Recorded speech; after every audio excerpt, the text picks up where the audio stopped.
আমিও দেখব তুমি কতদিন আমার সাথে কথা না বলে থাকতে পারো।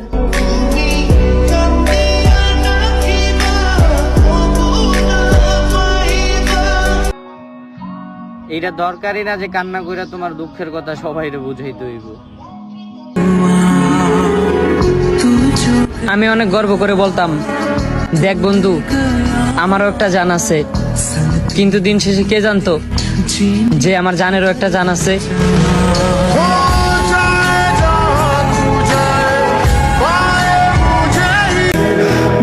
দেশে থাকতে মা তুমি বলতা তুই তোর জীবনও কোনো কিছু করতে পারবি না। বিশ্বাস করো মা,